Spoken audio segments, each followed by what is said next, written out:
In today's episode, I was joined with Nikki May with The Social Blueprint, and oh my gosh, you guys, this might have been one of my favorite podcast episodes. My first hire was a social media manager to run my own account. So I know that you're not doing it for your own business. It's too much work and your clients come first. It is filled with so much good, juicy, tangible advice. You should be creating consistent content, not to necessarily get more sales, not to get more brand awareness. It's because every time you do it, you get better. Controversial all the way. That is the way to skyrocket your account. You guys are going to love this conversation.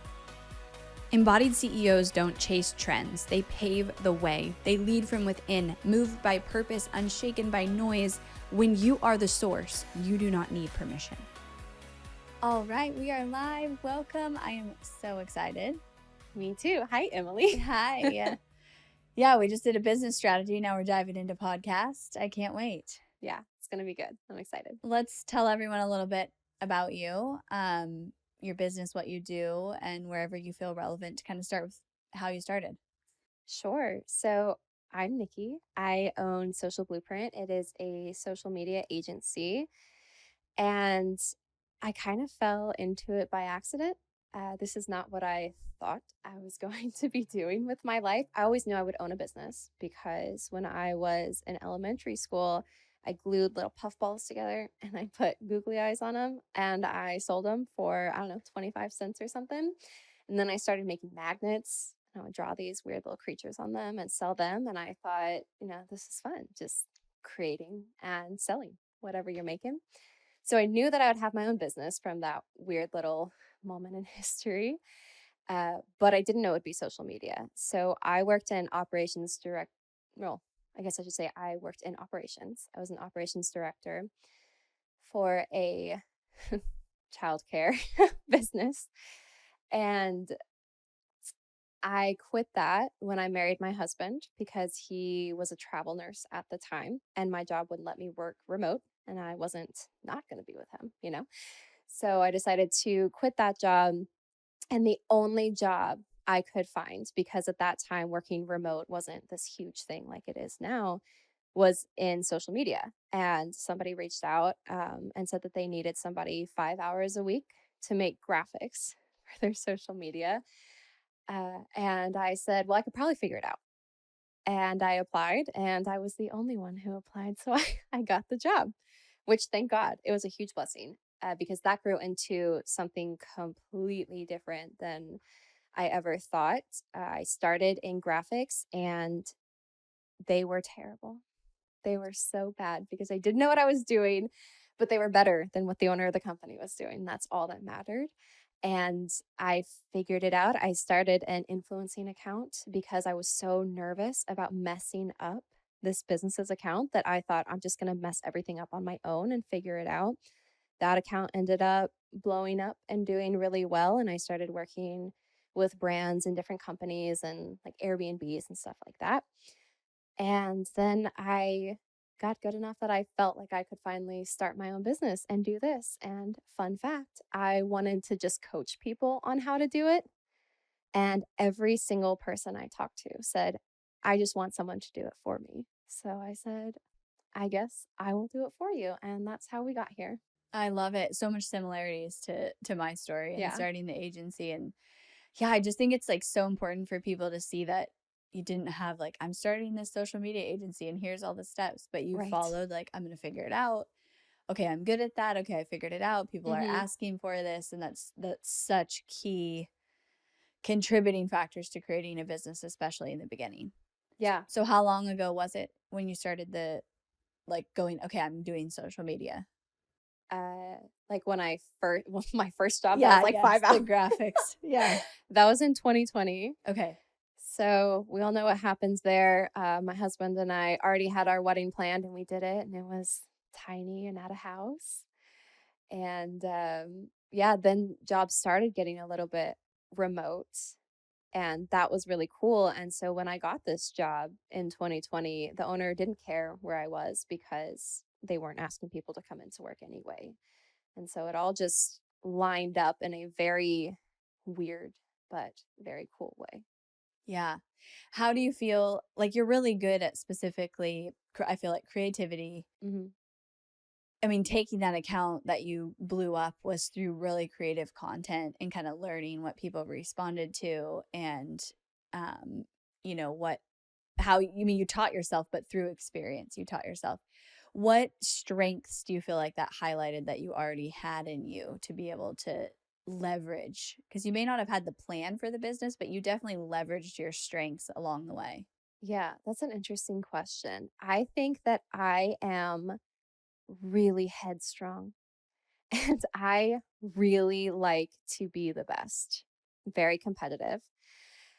And I think that I wasn't gonna stop. I was just going to figure it out. And it took me a long time to realize that the missing piece that was happening I'm honestly with both the accounts, with my what turned into an influencer account unknowingly, and the business that I was managing was that there was no authenticity.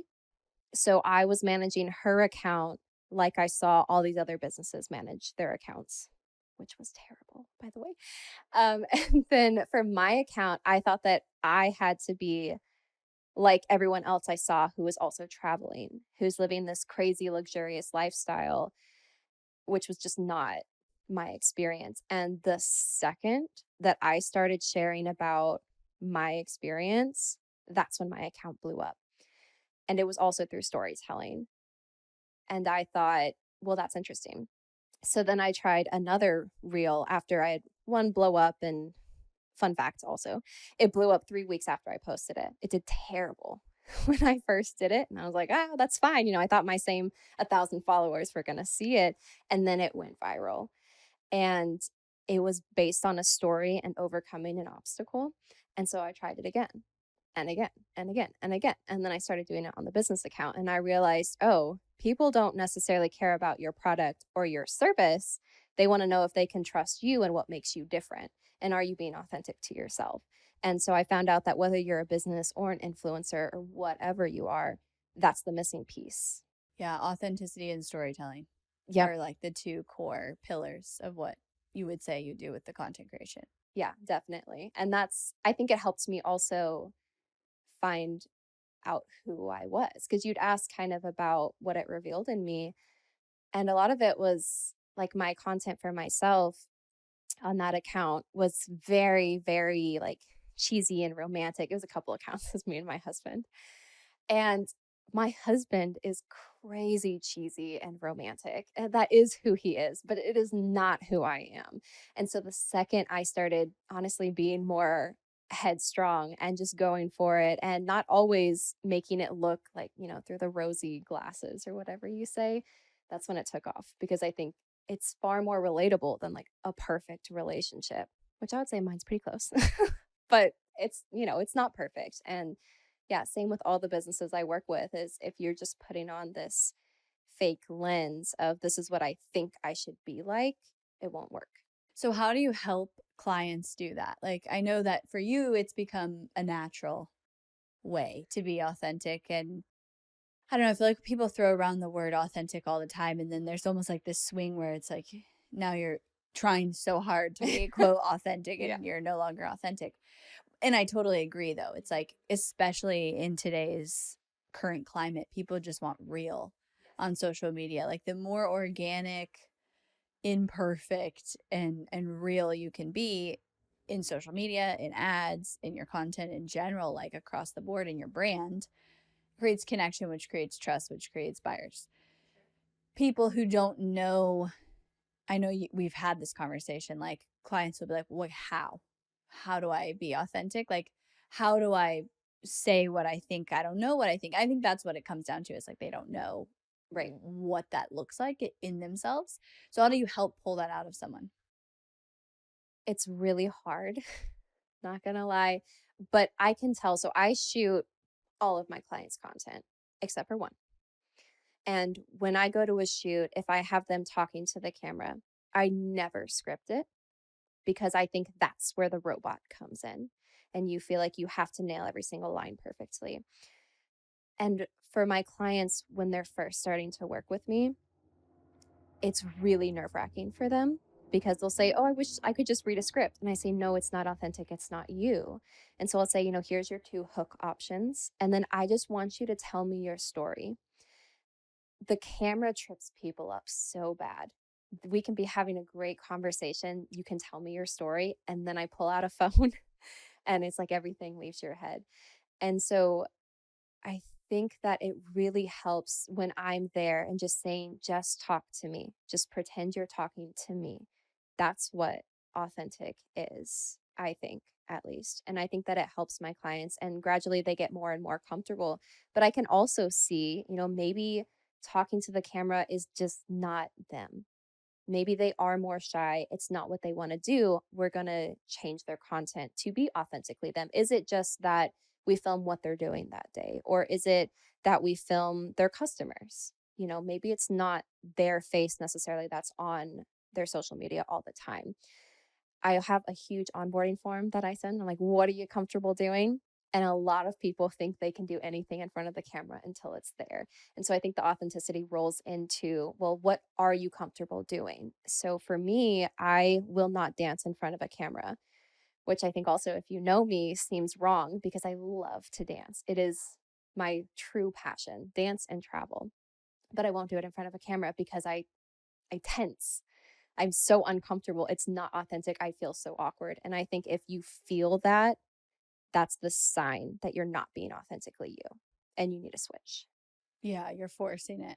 I love that you record without having people use a script because I totally agree. Like, I will have clients want like a word for word webinar script, and that's such a presentation where you're building trust and you're expressing, like you've got to, by the time you get to the pitch and you're talking about your offer, there has to be so much trust for you. And if you're talking like I would talk, Right. it's not gonna come through. And so I give people examples, but I always say, like, never, read a script that I wrote or that I gave you. So I love that. So would your recommendation for someone who's like, I want to record more videos, yeah, it makes me uncomfortable, but I want to get better at it, it Mm-hmm. would be don't use a script Yeah. I and would like say use don't. guidelines. Yes, use guidelines. And so for me, obviously, I don't script my videos, but I will have talking points that I want to hit. And then I just say whatever I want to say. And so when my social media manager comes over, and I feel like I'm just dropping fun facts everywhere today. My first hire was a social media manager to run my own accounts. I am literally a social media manager, and I would not do it for my own business. I wouldn't do it. So I know that you're not doing it for your own business. It's too much work and your clients come first. I totally get it. But she would come over and basically just say, okay, now you're going to talk about this. And I would say, all right, start the camera and we'll see what comes out. And now my clients that I've worked with the longest, that's almost word for word what they say. And I'm like, do you want to practice? Do you want to tell me your story? And we can kind of, workshop it. And they'll always be like, nah, just record and we'll see what happens. And I love that because it's very authentically them.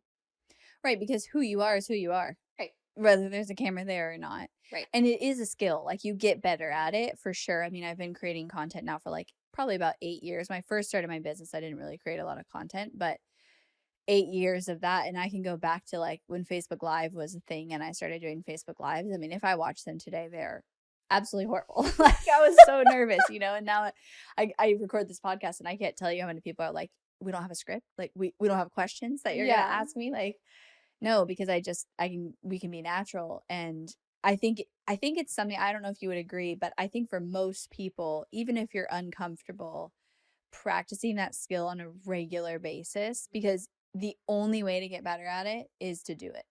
And just your brain starts to figure out how to do it and get over the fact that a camera's there and pretend like it's not. Yeah.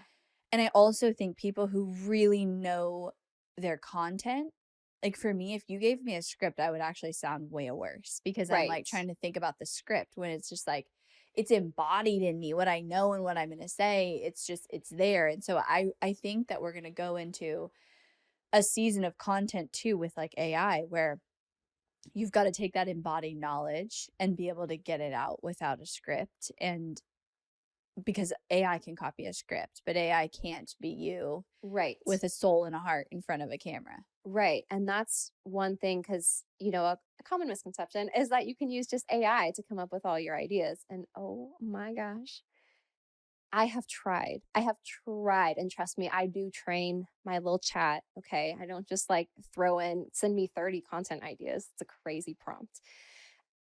They're so bad. They're so bad. But the problem, I think, is because, yeah, it can shoot out stuff and say, talk about what book you're reading. Sure. But you're missing that storytelling aspect. And that's why it's so bad, because it can tell you to talk about facts all day long, but facts tell, stories sell. That's a great way to think of it. And the more you tell your story, the better. And I actually went back and was curious about your podcast when you first started. So I went back to the oldest one. No The way. difference. Oh my I God. did. Was it so bad? No, it wasn't bad. But the difference was insane. And I can tell, I'm sure. because I know you. I can tell that like the authenticity was lacking in that moment, and you were trying to be who you thought you should be. You went to like the first one? The first of the first. Oh my gosh. And the second and the third. I just had to see. I had to know. Yeah. That's so funny. Yeah. Yeah. And I mean, I think like I always tried to be authentic, but it's like the first time you do things, right? And I'm telling you, the only way you get better at it is doing it. Like I've recorded, I don't even know what number this will be, 750 something podcast episodes. And very rarely do you meet entrepreneurs willing to do that.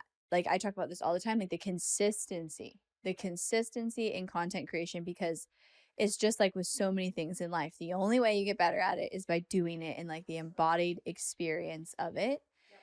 So start where you're at today. I think there's so much comparison of like, oh, this person, I can't create content to that level. I could even do that today. Like there's people I follow, Alex Hormozi, Dan Martell. I don't create content the level that they do. I don't have the team. I don't have the infrastructure. Mm-hmm.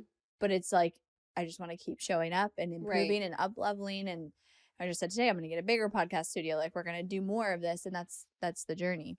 Yeah, I think that's great. And I have, a common question of, can you come up with faceless content ideas? I just got somebody who commented that on my TikTok video, because, every Friday I say, here's what you're going to post next week, and I just give it away for free.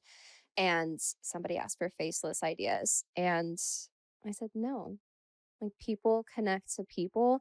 And I completely understand the fear, because if you went back 6 years before I started working in social media, my husband literally has an album on his phone that he titled hand in face. Because every time he would try to take a picture or a video of me, I would hold up my hand to the camera because I was so nervous. Like I didn't want to be in front of it. So I get the fear 100%. But the only way to get over it is to do it. You just have to do it. And it's going to suck, and it's going to be terrible, and that's okay. Yeah. And then you get better. Mm-hmm. So for you, did you just decide like, okay, I got to do this. I got to start creating content with my face. So I'm going to force myself kind of in the beginning? Yeah, I forced myself. And so I think maybe this is kind of where there's a battle between, is it authentic versus like, are you just growing? Because there is, the nerves when you're growing. I never felt really like I was faking it, because it just started off with me taking pictures in all the cool locations that I was in. That didn't feel as forced. I didn't know what to do with my hands. So like they look awkward, but it didn't feel really forced. I was just like, I'll get over it, because it's not about me. It's about really the background of where we are. And then I got more and more comfortable, and I kind of branched into video. And I felt like the video was really where I was more authentically me than like this perfectly posed photo. I can't even tell you how many fights my husband and I would get into, because I was like, it has to be perfect. And we would retake the photo over and over. And he was like, I just want to hike.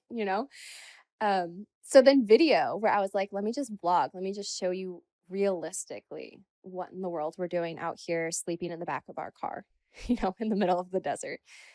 That's when it took off, because it felt more me. And I think you just have to go through a period of, well, let me try this and let me try this and let me try this until you find, yes, this is it. When you're constantly building, right? Like you're like, it starts with the photos with me, then the vlogging, and now it's the face to camera videos. Mm-hmm. And I mean, the building never really stops. Like I was just saying, you constantly kind of improve your game. But I think there's a lot of people who are like, they look at the big players out there and they want to go straight to that. but they know they can't, and so they don't really do much at all, and then it becomes this like huge block. And I mean, I personally feel like consistency is the number one like game, right? Because even if your content at first sucks, at least you're showing up, right? And then Right. it's like it's gonna get better. Yes. And I mean that not just in like creating social media posts, that's a piece of it, but Mhm. just content in general, whether it's a podcast, YouTube, emailing your list, like that consistency of building the brand. Right. And I had just talked about this in a video, and I had said, posting every day is great. Like, you should be doing this. And a lot of social media managers, and again, I don't do much content outside of this, so I can only share what I know about social media, but a lot of them will talk about burnout. And it's so real because just marketing in general never stops. There's not an end point, right? When You it's can always do highly better. competitive and saturated. Right. And so it's just a tricky thing. But I like to say that you should be creating consistent content, not to necessarily get more sales, not to get more brand awareness, although that will just happen, right? That's the whole point of it. It's because every time you do it, you get better. And like I said, it's going to be hard when you start out, but you can't compare yourselves to the people who have been doing this for years, who have a whole team, especially if it's just you. Like, you have to know that you're not going to get there, but your authenticity is going to shine in a different way. Yeah. Yeah. The consistency and learning through that experience. Mm-hmm. Let's talk about the burnout because that is a huge thing. Like with marketing in general, but content specifically, it's like I meet people a lot that are like they have this idea of if I just post more, they'll come. Like I'll grow my business, right? And then they go in this experience where they create a bunch of content. It usually doesn't last very long because they get exhausted very quickly. Maybe it's 2 weeks, maybe it's 30 days. They go hard, they create all this content and it doesn't really do very much. And so then they're exhausted. It's not working. They don't have the leads, they don't have the sales. So I talk a lot about you're way better than me at social media. Like you actually can use it in your business to grow your business. For me, it's very much a nurture strategy. There's a little bit of growth, but I'd say it's like less than 5% of my like leads. It's more like come in my world. Now watch my stories, see my content. It's just that extra touch point. So I often tell people like that's why I love ads because they can speed that up. Obviously, they take investment, and I talk about like you've either got time or money. Organic is time, ads is money. So that burnout, like somebody, how do you look at social media? Like, is it like in your because we may disagree on this. Like, is it Right. like this is a huge growth strategy and every business should be doing it, or is it more a nurture strategy and you should have consistency, but consistency within where you're at? Social media, hands down, is a nurture strategy. Absolutely.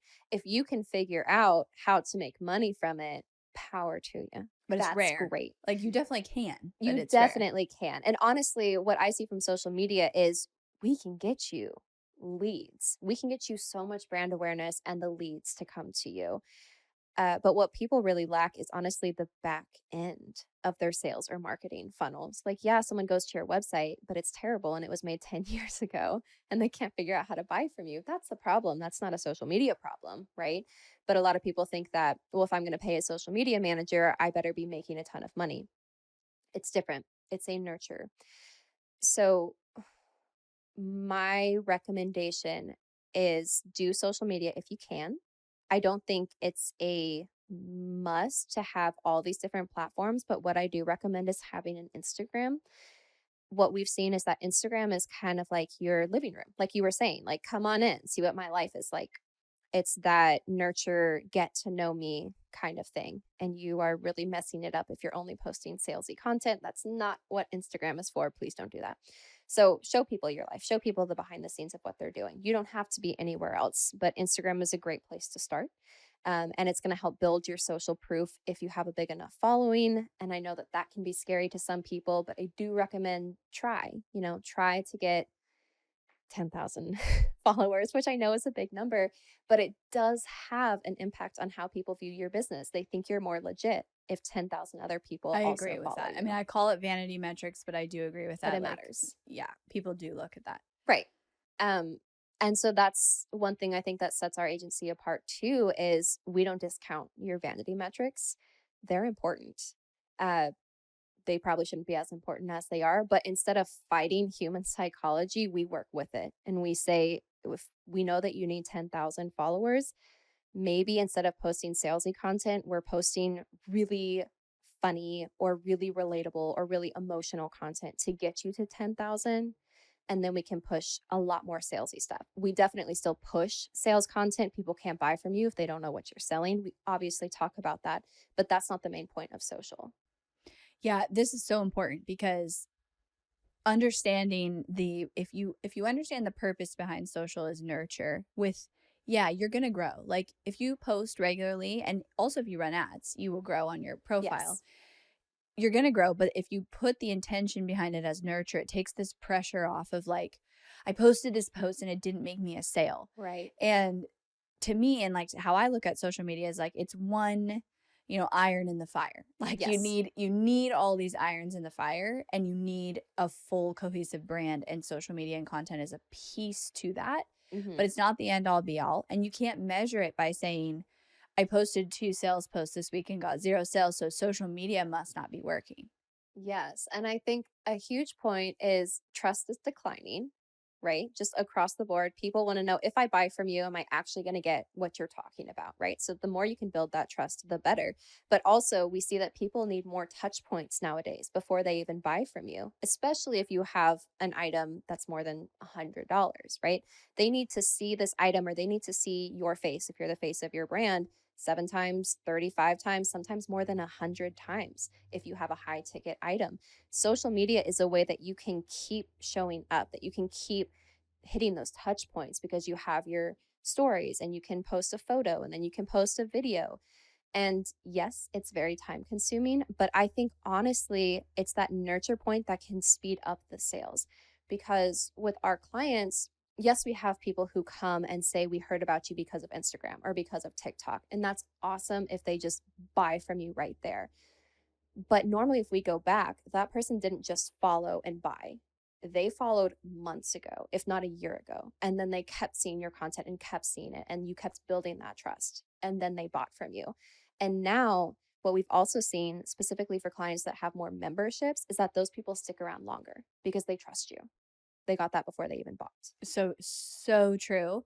And I think for people because we're almost like spoiled with the level of metrics that we can have, Mm-hmm.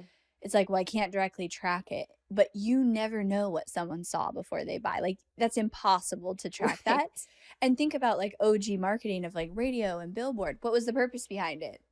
Nurture, Yeah. see it, touch points, and Yep. there's no way you're going to be able to track it. We're spoiled with the level of data that we actually do have today. Right. And even then, it's impossible to track an entire customer journey, including that, which is why coming back to consistency being the goal. Because you never know who's seen it and not engaging with it. Like, how many times do you see a post that you're like, that was cool, and you didn't like it, you didn't comment on it? Like, all the time do I do that? So Yeah. you never know, and that's why I'm like with content consistency is the goal. Like Mm-hmm.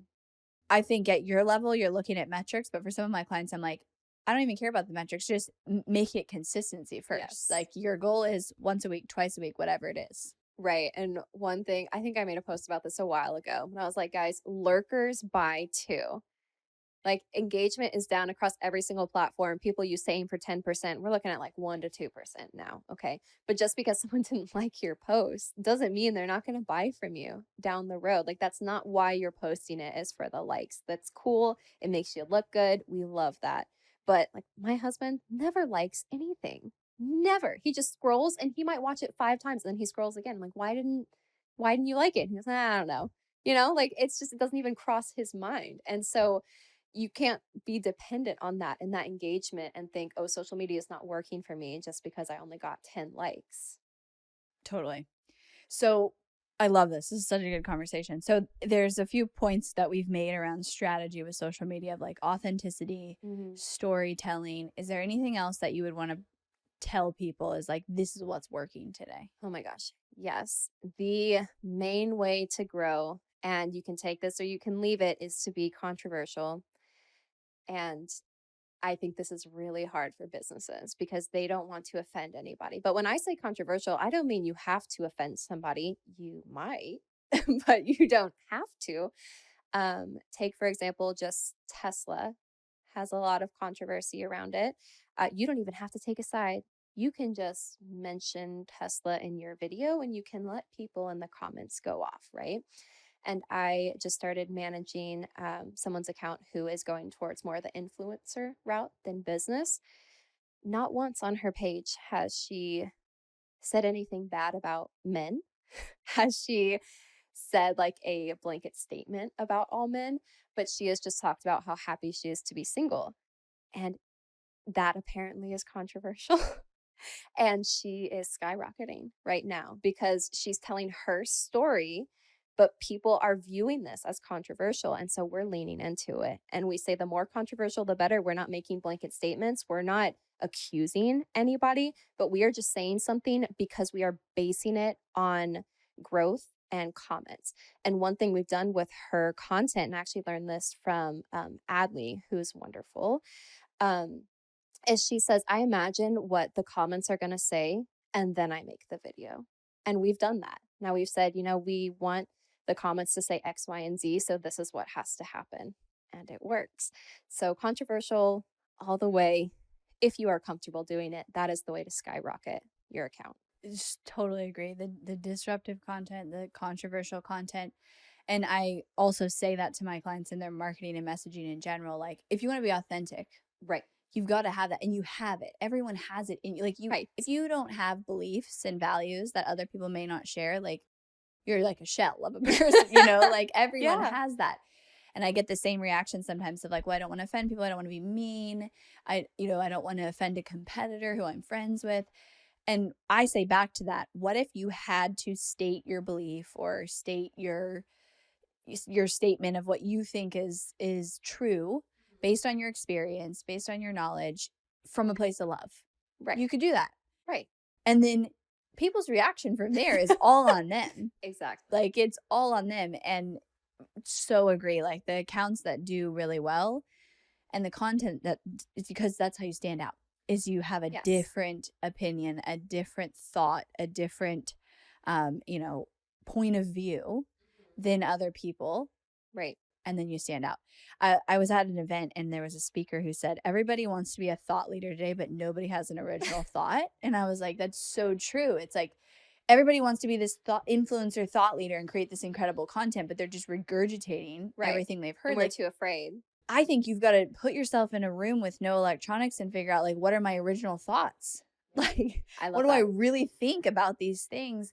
Then you can use AI. Then you can take it to that. But like, AI can't create those things for you. And I think we're headed into a season where people try to use AI to create their original thoughts. And everybody's going to be saying the same thing. So it's like, everybody's going to go right and do that. You go left. Mm-hmm. And this guy who was speaking was like, yeah, I literally, like, I sit in my office, I lock myself in there, I have a whiteboard, and I just sit there and I have like a question or something I'm thinking about. And I ask myself, like, what do I think? And he's like, I torture myself. I sit there for hours until I get to like the root of what I think. And then I take those original thoughts. And he's like a world like renowned speaker. I take those thoughts and that becomes my presentations and that becomes my content. That's pretty amazing. I love that. I think you're so right. And I'd say, controversial content is great, and having your own thoughts and being a thought leader is great if you know what they are. And another piece of advice that I would have is you have to have, well, there's two things. You need to have a series. Your series can be whatever you want. It can be that you vlog every day, every week, every other day, whatever about what you're doing in your life. Your series can be like what we did for a client where we made their office into a reality TV series and we created fake drama, right? But it's based around their personality, so it still feels authentic to them. Or your series can just be, my journey part 1, my journey part 2, because if you think about when you're watching a show, right? If you came back every week and one week this guy was a lawyer and the next week he worked in a bank and then the next week he worked at a paper office, you would say, what am I doing? What am I watching? It's too sporadic. It's chaotic. It doesn't make sense. If I go to your feed and it's sporadic and it's chaotic and it doesn't make sense and there's not a purpose and like your content's not repetitive, which is my second point, that your content needs to be repetitive, it's harder to build your brand and your followers. And so I lean heavy into analytics and metrics. And if something goes viral, I basically say, how can we redo this over and over and over until a different piece of your story? That's really what it is.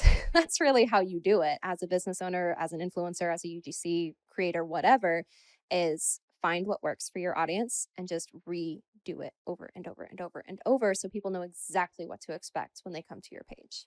So good. I've been seeing those series more on Instagram, and sometimes they're like now a little bit longer videos. So are Yeah. you seeing that work again? Yeah, and I love that because when you've started building a series, like I have my series that I post every Friday. Nothing to do with my personal life, but it's the same thing that goes out every Friday and it's why people are sticking around. It's a minimum of a minute long, but sometimes I'll talk for a minute and a half. And those are my videos that always hit about 10,000 views and get me leads and get me a ton of followers. So since I started that series, and that was probably 5 or 6 weeks ago, my account has grown 5,000 followers, so about like 1,000 a week because of this series. And I remember having a conversation with my team, and we do this for all of our clients. We sit down, we look at metrics, and we say, what's working, what's not? What do we change? What can we test, right, for everybody? And for me, they had come and said, your talking heads aren't working. And I said, well, too bad, because that's what I want to do. I said, we're going to figure out how to make them work. So there's kind of two ways you can go is they looked at my account and said, your B-roll videos with text on the screen and a trending audio, do the best. And I said, that doesn't feel like me. I want to be somebody that people think they know when they meet in person because I am constantly talking to them. And I said, let's figure out how to make it work. My first video in this series didn't do that great, did pretty terribly, did exactly. And they're like, see, see, it's not going to work. And I said, let's try it again. Let's try it in a slightly different way. Let's edit it slightly differently. Now, every time I post it, it's edited exactly the same. I sit in the same spot. I wear one of two shirts. Like I know exactly what I'm doing, and we do it every single week because that's what works. And so when people come to my account, yeah, they might not like that picture that I posted about what I did over the weekend to fill my cup because running a business is just crazy and draining. But they're going to stick around because they know that that series comes out every single week. This is so good. You're so smart. You don't know how smart you are. Um, so would you say like, okay, if you're going to create a series, it's the same day of the week, like that type of series? Or is it like, I'm going to do a part series and then they're going to come out over time? Because yours is like every Friday, Mm-hmm. the same kind of theme. You're giving value. Mm-hmm. Or like if someone wanted to start a series, or I'm even thinking like, I don't do that, but I've been seeing this more. How do you come up with the strategy? This is where your authenticity really shines, to Like, be what do you honest. want to do? What feels authentic to you? What do you want to do? Do you want to talk to the camera? Do you want to talk about your past? Do you want to share your journey of how you got here? I actually have a list. I'm going to try to remember off the top of my head, but when clients say that they, want to do a series, I basically say, where on this list do you feel like you naturally fall? So is it a transformation series? So this is huge with weight loss.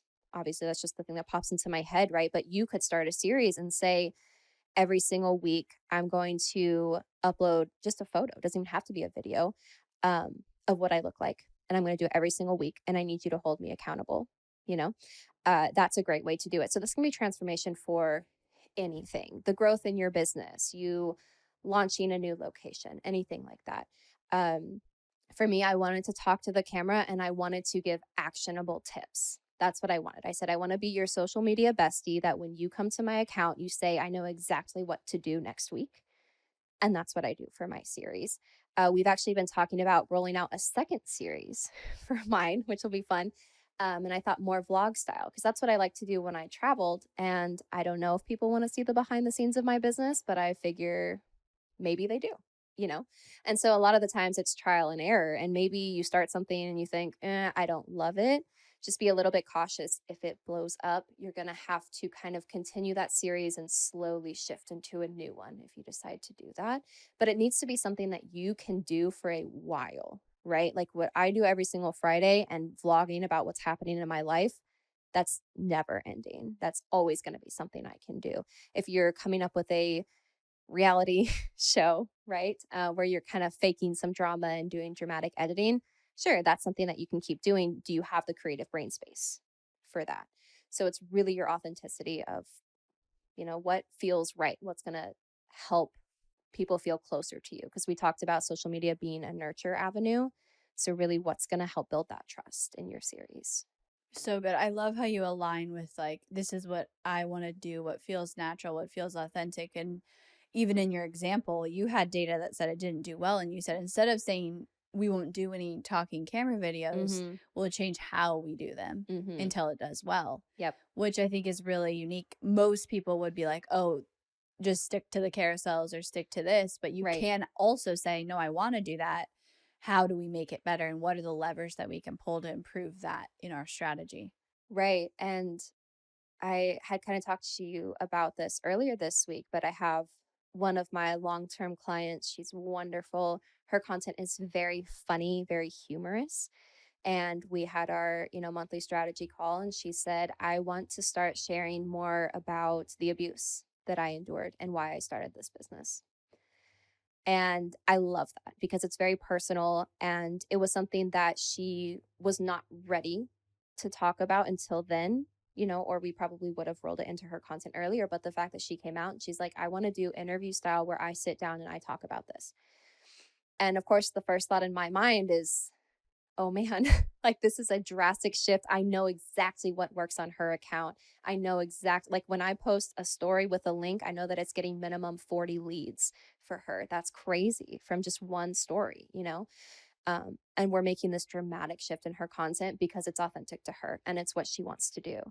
And it's her social media, I'm just managing it. I'm just filming the stuff. So whatever works for you, and like that's the series that she wants to talk about, is behind the scenes. And maybe this is more like, if you think of Netflix, a limited series, right? Maybe she can't talk about this forever, but she can probably talk about it once a week for 2 to 3 months because of how much it impacted her. And then you're tying in like someone's purpose, like why they started the business and Right. the bigger thing. And I think for anyone creating content, that's how you bring in like the heart.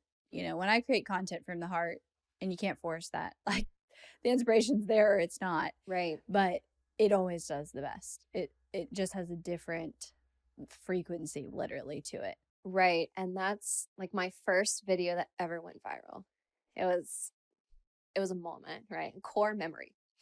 uh, I remember I edited it together and it took me probably 2 hours, which I would never spend that much time on a video anymore because I'm so much faster. But I just started and I was doing it on my phone. It took me so long. And I thought, I don't know if I really want to post this because it was very personal. And I showed it to my husband who was next to me and I said, should I post this? Like, are you okay if I post it? Because it was personal about the both of us. And I don't want to gatekeep. I mean, it wasn't like that crazy. It was just my dad told my husband no when he asked to marry me. That was literally it. It was like, but we did it anyway. And then it showed just clips of us like traveling the world, which I look back and I'm like, this is not that great. But it blew up at the time and it was years ago and Instagram was a really different platform then. But I almost was scared to post it. And turns out the gut feeling was correct because then 3 weeks later it went viral and people were so mean. So mean. And it took a toll on my mental health for a while because I didn't expect it. And then the fact that people were so offended by my own story. I didn't take any stance. I just said, this is what happened to me. And they really took it personal. Um, which kind of going off on a tangent here, but typically when I manage my clients' accounts, I tell them not to look at their comments anymore. I say, I deal with your comments, not you, ever. Yeah, because it can impact the way you create content. Because then you Yeah. start thinking about, like, oh, that's happened to me. Like, if Mm, I say this, I know that this is the judgment I'm going to get. This is the criticism I'm going to get. And I don't right. know if I can handle that. And that is just kind of like a byproduct of, if you want to have a big platform and you want to impact. I mean, people are crazy. People are crazy. So that's a good advice. Like, don't look at your comments and have someone else managing them. Yeah, do not look at your comments Is that unless hard for people? I feel like I might have a hard time, like, just wanna peek. I mean, it's totally up to them. It's their Yeah. account. They can do whatever Right, they you want know with how well it. you can handle it or You not, know, yeah, maybe. you know yourself. I now am at the point where you could say just about anything to me in my comments and nothing. It does How'd you not get faze there me. from the first time of it taking a toll on your mental health to that? Well, I decided that I wanted to go viral many times instead of just once. So I played with that format, of like obstacle overcoming, obstacle overcoming in a lot of different content. Cause I said, well, it kind of worked here. Let me try it here. And same thing. And people just kind of bash you over and over again. And I think it's kind of like immersion therapy in the weirdest way possible. But it also kind of showed me that they don't have any idea. Right, you realize, like, how ridiculous it is. It's ridiculous. And part of me thinks, like, it can't be real. Like, you cannot care about my story, which was 2 seconds long of he said no, but we got married anyway, that much. That's insane. And then I started realizing that I just, if I, like you said, if I wanted to have a big platform, I knew that this was going to happen. But now I can kind of prep other people for it. And I also am somebody who believes that out of bad, good things happen. It doesn't make what happened worth it by any means, but you can learn a lot through it. And I think I learned a lot about myself, and I learned that I didn't want to be somebody who a stranger could just say a random thing about and that it would just wreck my day. I decided I just didn't want to be that person anymore. I mean, it took a while. There was months where I was very upset and I was fighting with people in the comments. I also learned that once you get to that point, though, other people will fight on your behalf that also don't know you. So then you don't even really It's a have to. wild, wild place. It's wild out there. Yeah. So just, if you start getting big, don't look at your comments. That's Yeah, I mean, in a way, it's really cool because it as entrepreneurship does, but it pushed you into growing yourself. Like, you yeah. became more secure in yourself. I'm sure, like, even outside of Instagram, you can probably handle criticism better Oh my because God. you're Yeah. secure in who you are. And, like, criticism only impacts us when we allow it to go, there's truth to it. And I'm triggered by that. Right. So you became more secure in yourself and grew that confidence, which is cool because then ultimately, yeah, you learned more about yourself, but also you grew and Yeah. changed as a person through it. Yeah, for sure. It was very interesting. And I mean, what really hit me the hardest was people who attacked my husband. Because my poor You're little like, you don't husband, even know him. I know. He's just like the sweetest man ever. And I was like, oh, I'm like, don't come at him. But they, yeah, assigned a bunch of, just based on that one, like, they don't even know the story of your dad. Right.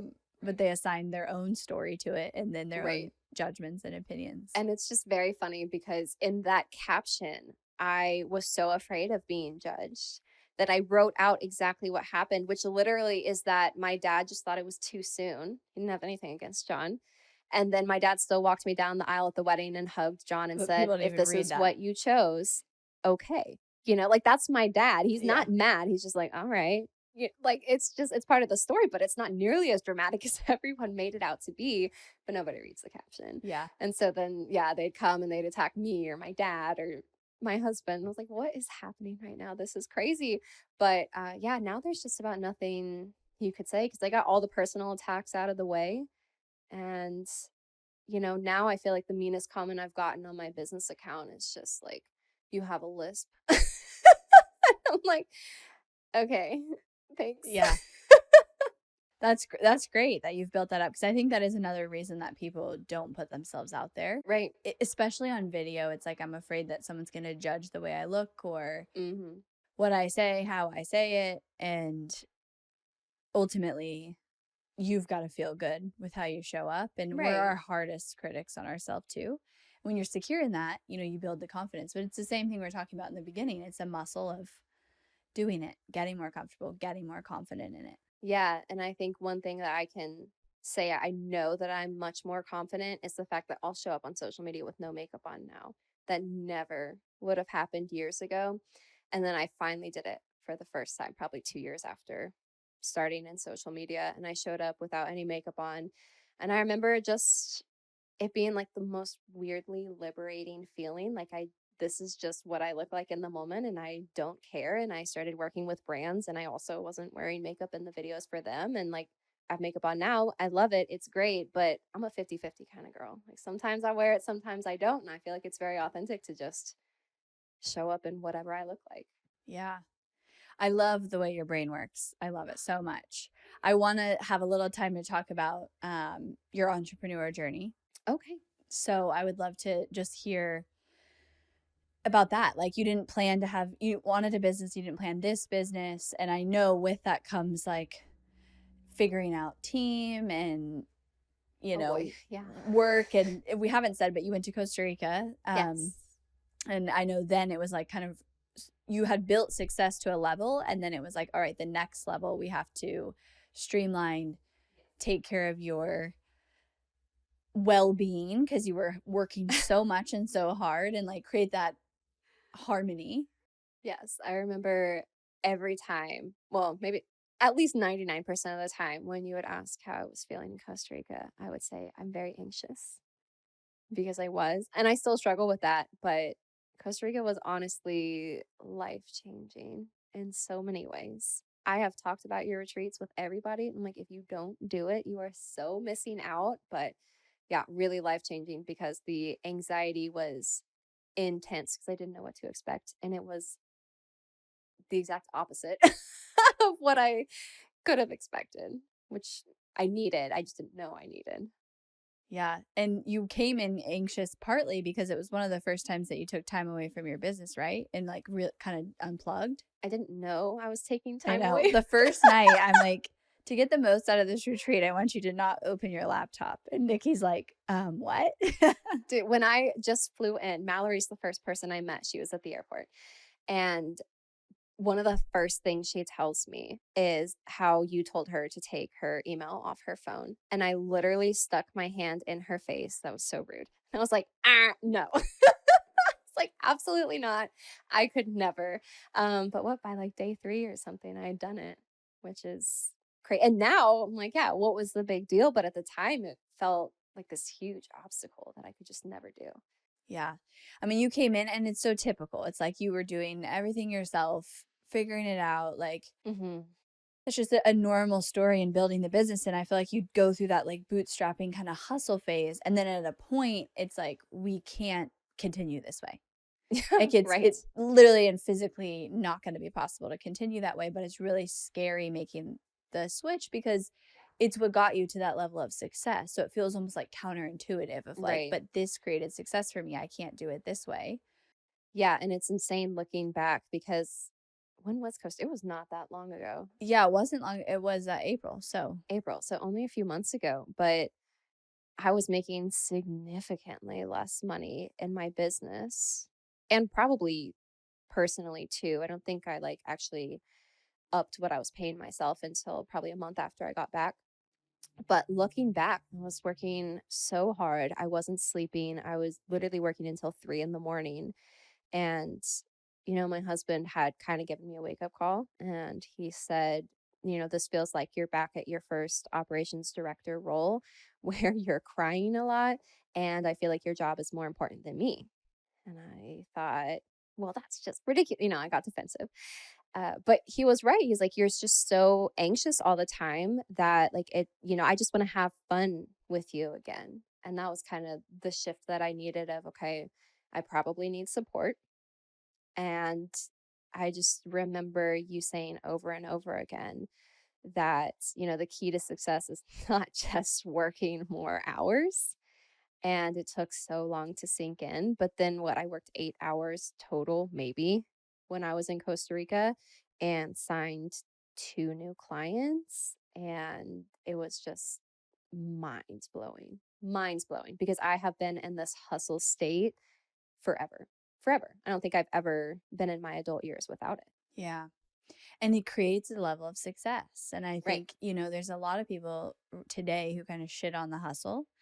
And my view of it is like the beginning, it is the You hustle. gotta. And you have to earn the right not to hustle. So I in no way am shitting on the hustle. And like Right. I had my share of working till midnight, exhausted. But then if you continue that way, it actually will stop your business from growing, because your business Right. is a reflection of how you show up. And if you show up for a long period of time in that way, you're going to hit a ceiling. It's like, we Right. can't keep going.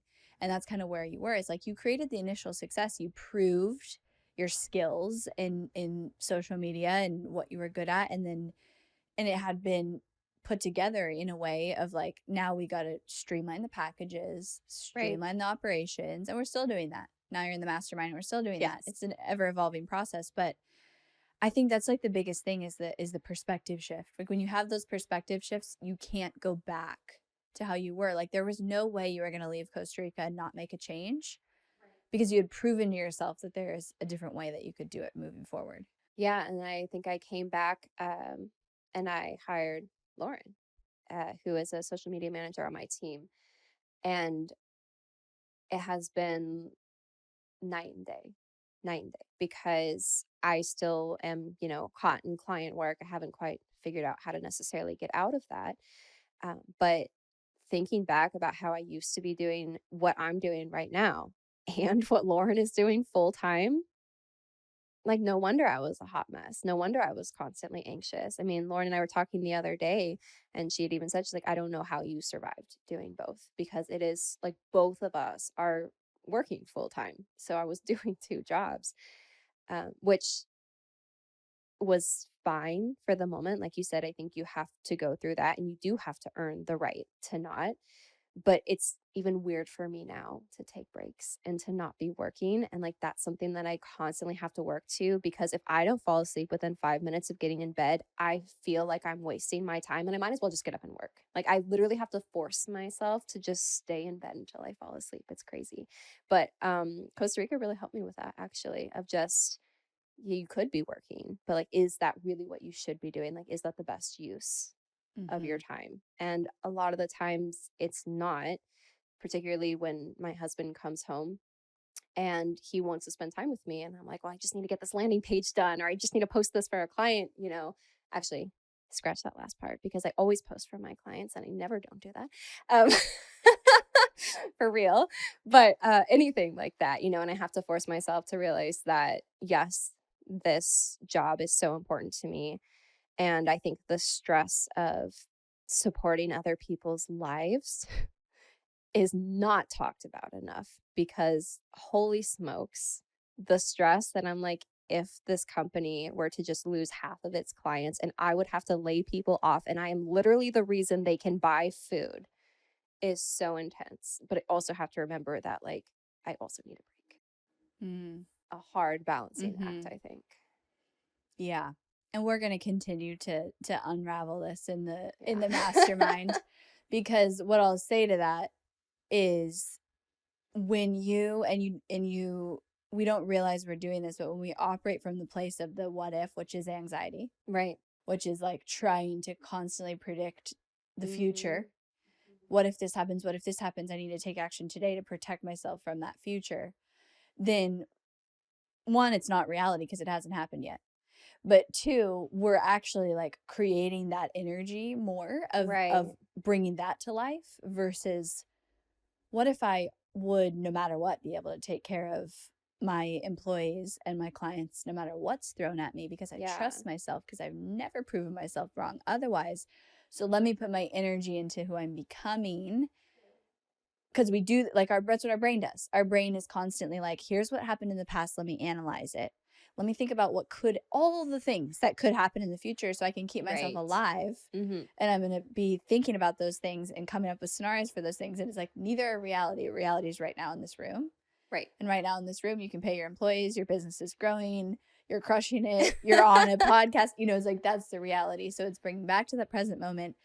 But our system, your system, is so used to that being its norm. And Mhm. so you have to work with it and teach it otherwise. Yeah, and that is a whole journey. But I will say that hiring Lauren really helped, because she moved here from Hawaii for this job, which is still incredible. Like, when I think about that, that someone would uproot. She was planning on moving anyway, guys. But the fact that she chose to leave to leave there for here. She said, I'll move to Texas if you give me this job. And I said, you're hired. Um, has been awesome because I dance now every single week, at least once, up to 3 times a week. And Lauren literally comes with me. She's helped me with so much work-life balance because she's also like, I already worked for 8 hours today. I'm going dancing. I'm like, that's a great idea. I love love that. that. So it's been just helpful all around. And I have been consistently praying because, I've reached a point in this business where I'm like, I cannot do this on my own. Like, I need the help. And I've just been praying that, if a client's not supposed to be with me anymore, that they leave. And if a client is supposed to be with me, that they come. And, I've made the mistake, I'm sure everyone does, of signing a client that I knew I should not have signed. It was a rough, rough time. Wonderful people, like, that's not the problem, but the business infrastructure wasn't in place to support social media. And I knew that from the start, and I shouldn't have. But basically started praying then. So they were on their way out. We lost another one, and then we just signed 2 more this morning that I was ecstatic about after I talked to. And I told you this before, the podcast, but I was like, I want to work with them. I want to. And that was a huge shift. And I feel like that's what you're talking about of I haven't proven myself any other way. Like, this has been working, right? And when one client leaves, a great one comes, or two great ones come in. So focusing on that. But like you said, it's just a weird little, like, your mind is kind of wired to think, okay, let's think about survival. It's a worst case scenario. And so that shift is really, Yeah, really I mean, and it's tricky. our brain's job. And so it's like we have to recognize that's our brain, not you. Right? And yeah, you've proven over and over that you can create abundance. And I mean, entrepreneurship and life is just such a dance of surrender and trust. Yes. Yes. Surrender and trust and do the best I can, and then surrender and trust. It's exactly what's supposed to happen. Yes. But I think that I really want to highlight, because one thing about you that most aren't willing to do is you are able to say, okay, here's where I'm going. And in order to do that, I have to be uncomfortable. Like, I know that when I told you, like, take your email off, you were like, no, like that is not a good idea. You don't know my Right. business. You don't know me. Right. But you did it. Like, and you trusted me. And so we've been through, even investing in the mastermind was investing in the mastermind, but also the retreat back in Costa Rica is a big investment. And you trusted that, and you showed up, and there was discomfort, and there was new, and there was all these things. And like, it's hiring all these decisions that you've made, like from making the decision to come to Costa Rica, since Costa Rica to now. And I feel that is key. It's like, even if you're afraid and you've got the pressure, I think it's really important that you acknowledge in yourself that you still make the decision that the future you would make or want to make, and you take the action even though it's scary and uncomfortable. And that's how you've grown so much since Costa Rica, because you're not the same. You're not making the same decisions. You're not the same Nikki. Right. And you won't be by the end of the mastermind either. But like, there's that element of you're willing to do the uncomfortable and to take the quote risk, because it may feel like a risk. Yeah. And it's very interesting because if I had to describe myself, I would say that I'm very risk averse. But now that I kind of look back, I'm thinking maybe that's not so true, because I remember texting with you about Costa Rica, and you had basically said, do you have this investment to make? And I said something along the lines of, no, but I'll figure it out. It's like, I'll find the money. It's like, somewhere I out love there. her. Yeah. And then lo and behold, the money showed up. And the same thing with the mastermind, where I feel like I am kind of the one that holds myself back. And I, obviously run everything by my husband. He's just so supportive. There's basically nothing. I'm like, I want to try this. And he's like, no, absolutely not. He basically says, if you think it's a good idea, go for it. But I think I like that little push. But I ran the mastermind by him. And he basically was like, well, if Costa Rica was that life-changing, like, why wouldn't you find the money for this? And then the money appeared, and it was kind of just a sign that, yeah, this is the right thing. And it is difficult. I think, to kind of pull the trigger and do something. But like you said, I think I've learned that you have to be a little bit uncomfortable, because if you just stick with only what you know, like how can you You're going to grow be it in the all? same place. You're going to Right. keep doing the same things. Right. And I don't want that. I want a really big life, which means that I really have to risk it for the biscuit, as I like to say. Yeah, and I mean that's exactly it's like you have a level of intuition too and trust that you do, whether you see it or not. You allow that to help you make decisions, and then once you know it's like, yeah, I need that, you make it happen. And I mean that's a Yeah. formula right there of success. And like most people stop at the fear. Mm. They're like, too scary, too big of an investment. What if it doesn't, pay off, whatever. I'm just going to stay in the same place.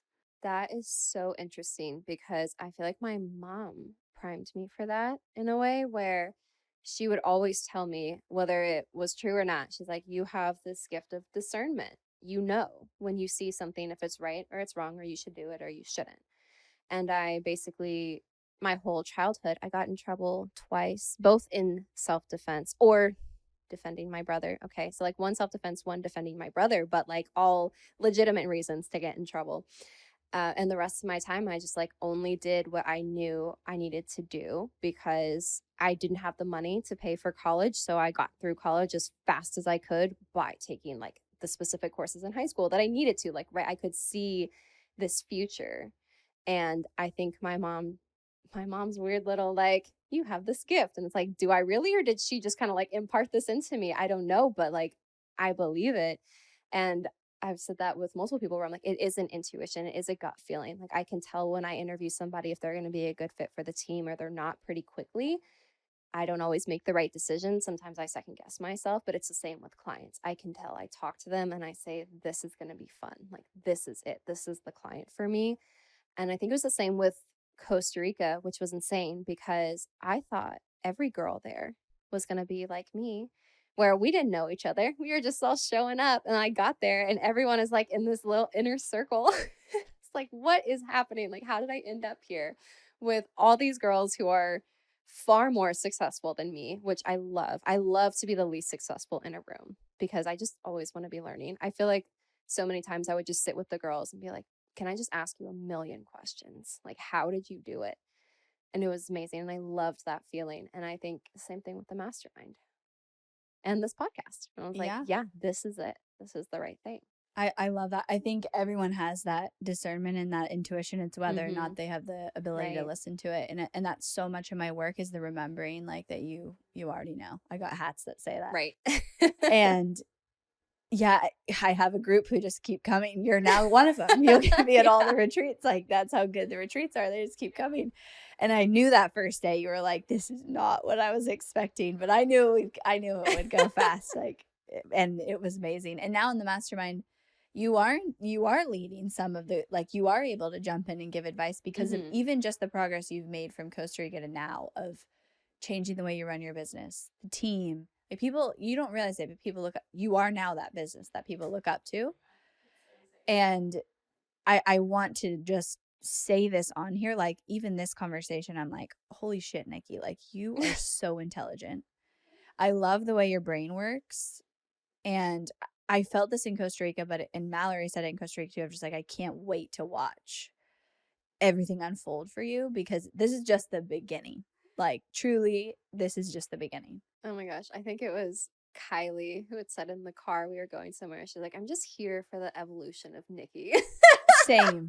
And it's already, I mean, already, if we just look at the last 5 months, but you just embrace it so much that, so many people struggle with, of growing yourself, building your business, caring so much. That's one thing, like, caring so much about your clients and the work that you do, which I think has massively contributed to your success. And now it's bringing that into the team. And you're just an example of, like, you can build anything that you want, and showing people that.